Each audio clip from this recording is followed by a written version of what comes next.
मात्रा। विज्ञान की ऑनलाइन क्लासेस में आपका स्वागत है। भैया बहनों का, जैसे कि लॉकडाउन की अवधि चल रही है, तो लॉकडाउन की अवधि में ये संभव नहीं है कि आपको क्लासें यहाँ ऑफलाइन या फिर यहाँ फिजिकली पढ़े जा रहे हैं। तो अपने पास में माध्यम बस एक ही बचता है ऑनलाइन क्लासेस वाला। तो उसी को अपन आज से शुरू करते हैं, एक जिले से जो कंटिन्यू रहेगा अपना जब तक लॉकडाउन चलता रहेगा। तो वहाँ इसी कड़ी बात करते हैं अध्याय नंबर 5 दैनिक जीवन में रसायन। इसके कुछ टॉपिक है, अम्ल, क्षार, लवण की कुछ सामान्य सी परिभाषाओं के बारे में बात करते हैं।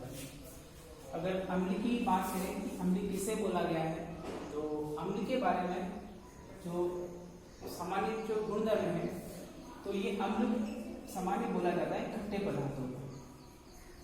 जो सामान्य सी परिभाषा है, कोई रासायनिक परिभाषाओं की बात नहीं कर रहे, पर अलग अलग वैज्ञानिकों ने इसके लिए अलग अलग परिभाषाएं दी है। पर जो सामान्यतः गुण जो होता है अम्ल का, वो कहा जाता है कि जो अम्ल है वह सामान्यतः खट्टे पदार्थ होते हैं। जैसे अगर बात करें, इमली हो गई, एक खट्टा पदार्थ है, नींबू ये खट्टे पदार्थ है। तो इनमें जो पदार्थ पाया जा रहा है वह अम्ल कहला रहा है। ये अलग अलग प्रकार के होते हैं, इमली का स्वाद अलग है, नींबू का स्वाद अलग है। तो यानी अम्ल जो है वो भी अलग अलग प्रकार के होते हैं और इसी कारण से फिर अलग अलग नाम दिया गया है। और दूसरी बात करते हैं, एक चीज सामान्य विशेषता है कि अम्ल है या नहीं है, अपने को क्या पता लगेगा खट्टे हरे पदार्थ के लिए संभव नहीं है, हरे पदार्थ को चक्के देखेंगे कि खट्टा है या नहीं है। तो उसके लिए दूसरी परिभाषा आती है कि अम्ल जो होते हैं वह लिटमस पत्र को,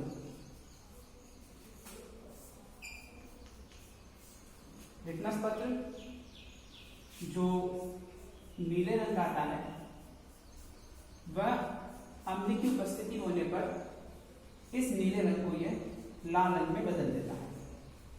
तो जब लाल रंग बनता है तो ये दर्शाता है कि दिया हुआ जो पदार्थ अपने पास में है वह किस प्रकार का है, अम्लीय प्रकार का है। जैसे एग्जाम्पल, आपने नींबू का रस लिया या नींबू लिया और उस नींबू को आपने क्या किया, इस नीले रंग के लिटमस पत्र पर डाल दोगे, तो उस लिटमस पत्र का जो नीला रंग है वह कन्वर्ट हो जाएगा लाल रंग में।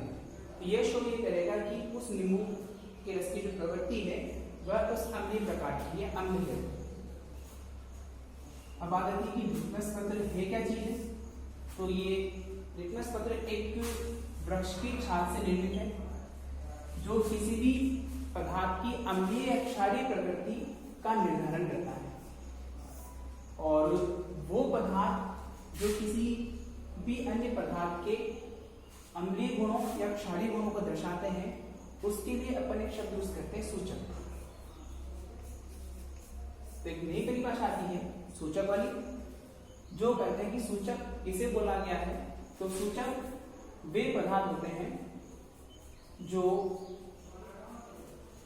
अन्य पदार्थों की अम्लीय क्षारीय प्रवृत्ति को दर्शाते हैं। अन्य पदार्थ की अम्लीय व क्षारीय प्रवृत्ति का निर्धारण करते हैं। तो ये परिभाषा होती है सूचक की। अम्ल के बारे में अपने को पहली बात तो पता लगी कि ये जो होते हैं वो खट्टे पदार्थ होते हैं। दूसरा, ये लिटमस पत्र के नीले रंग को लाल रंग में परिवर्तित कर देते हैं। और लिटमस पत्र क्या है, तो लिटमस पत्र को नाम दिया जाता है सूचक। सूचक क्यों बोला गया, क्योंकि सूचना देते हैं। किसकी सूचना देते हैं, तो उन पदार्थ, ये किसी भी पदार्थ अम्लीय है या फिर किसी क्षारीय प्रवृत्ति का है उसकी सूचना देते हैं, इसलिए बोला जाता है सूचक। इसके अंदर लिटमस पत्र में बहुत सारे सूचक के नाम आते हैं। जैसे एक आपको एग्जाम्पल आपने पढ़ा होगा, हल्दी क्या है, आप सब जानते ही। हल्दी जो कि प्राकृतिक सूचक के अंदर गिना जाता है। अब कभी ऐसा हुआ होगा कि आपके कपड़ों पर कभी खाते हुए कुछ गिर जाता है तो एक डब्बा सा बन जाता है, पीले रंग का डब्बा। और जब इसी डब्बे को घर पे जब साफ किया जाता है और जैसे उसके ऊपर साबुन लगता है तो जो पीला रंग जो होता है वो कन्वर्ट हो जाता है लाल रंग के अंदर। तो ये पीला रंग जो था हल्दी वाला, वो जो लाल रंग के अंदर कन्वर्ट हो गया है, किसकी उपस्थिति में, साबुन की उपस्थिति में। तो हल्दी जो है वह दर्शाती है कि साबुन जो था उसकी प्रवृत्ति जो थी वो क्षारीय प्रवृत्ति थी, जिससे कि उसका रंग था जो चेंज हो गया। तो ये लिटमस पत्र की बात हुई, खट्टे पदार्थों की बात हुई, क्योंकि अम्लीय गुण दर्शाता है। तीसरा, अम्ल की जो प्रवृत्ति होती है, कुछ अम्लों की प्रवृत्ति तो संक्षारक होती है। संक्षारक का मतलब होता है ये जो अम्ल होते हैं वो नुकसान पहुंचाने वाले होते हैं। अगर ये ज्यादा समय तक इसके संपर्क में आया जा रहा है या ये त्वचा को स्पर्श करते हैं तो वहां ये अपनी त्वचा को नुकसान पहुंचाते हैं, इसलिए बोला जाता है इसकी प्रवृत्ति होती है संक्षारक प्रवृत्ति होती है। और कुछ अम्ल के एग्जाम्पल की बात करते हैं कि कौन कौन से अम्ल हैं, तो उन एग्जाम्पल को हम देखते हैं।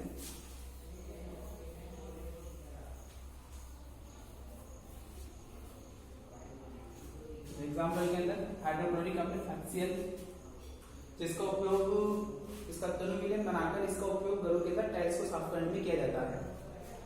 अस्ट्रोसोफोर, सल्फ्यूरिक अम्ल बोला जाता है। इस सल्फ्यूरिक अम्ल का उपयोग जो सोने लोग होते हैं दहनों को साफ करने में करते हैं। HNO3, नाइट्रिक अम्ल, जिसका उपयोग जो उर्वरक निर्माण के अंदर HNO3 का उपयोग किया जाता है।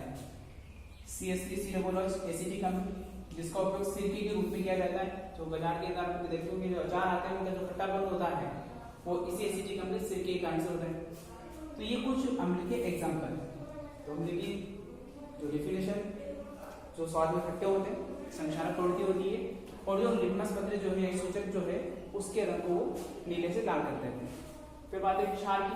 क्षार क्या चीज है, तो इसके अपोजिट क्षार की अगर बात करते हैं जो बेसिक प्रॉपर्टी है इसकी, कि स्वाद में जो होता है इनका कड़वा होता है।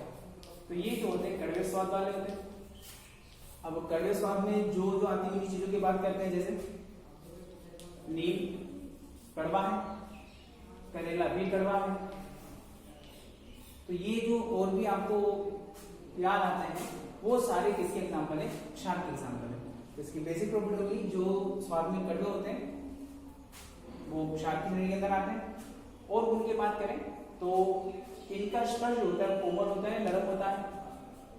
जिनको स्पर्श किया जाता है तो कोमल होते हैं, नरम वाले होते हैं।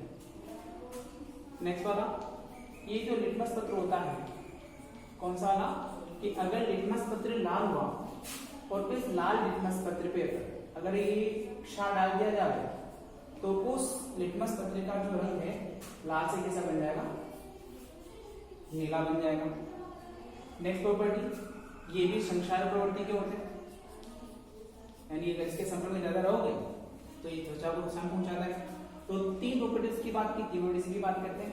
स्वाद में कड़वे हैं, नीम करेला, इनका स्पर्श साबुन कोमल है, फिर इसके कहते साबुन जैसा होता है, जैसे साबुन का स्पर्श होता है वैसे इनका स्पर्श होता है। नेक्स्ट वाला लिटमस पत्र जो लाल है वह क्षार की उपस्थिति होने पर नीला बदल जाता है, जिससे पता लगता है कि जो पदार्थ है क्षारीय प्रवृत्ति का है। संक्षारक यानी त्वचा को नुकसान पहुंचाने वाला है। इसके कुछ एग्जाम्पल की बात करते हैं, कौन कौन से क्षार है। तो इसके अंदर एग्जाम्पल था, एक तो NaOH, तो जब हमने पहले पढ़ा था सोडियम हाइड्रोक्साइड, जो बोलते हैं कास्टिक सोडा भी बोला जाता है, जिसका उपयोग साबुन बनाने के अंदर किया जाता है। सेकंड, पोटेशियम हाइड्रोक्साइड, दूसरा एग्जाम्पल, जिसका उपयोग भी साबुन बनाने के अंदर किया जाता है। तो साबुन की जो प्रवृत्ति होती है वह क्षारीय प्रवृत्ति होती है, इसलिए हल्दी की उपस्थिति होने पर साबुन लगाने पर वह उसके पीले रंग को लाल रंग में बदल देता है। Sodium hydroxide, potassium hydroxide, calcium hydroxide, जो कि चूल्हे का पानी जिसकी जो प्रवृत्ति है वह भी किसी पानी के लिए क्षारीय पानी के लिए। और आज दो ही परिभाषा पढ़ते हैं, अम्ल और क्षार के बारे में, कि अम्ल क्या क्या है या क्षार क्या क्या है, इनके बेसिक गुणधर्म क्या है। कि मोस्टली आइडिया कैसे होता है कि कौन पदार्थ अम्लीय है या फिर कौन पदार्थ क्षारीय है, या फिर सूचक कैसे बोला गया है कि जो इस दोनों के किसी भी पदार्थ की अम्लीय क्षारीय प्रवृत्ति का निर्धारण करता है। तो आज ये दोनों ही अपने पास में अम्ल और क्षार। धन्यवाद।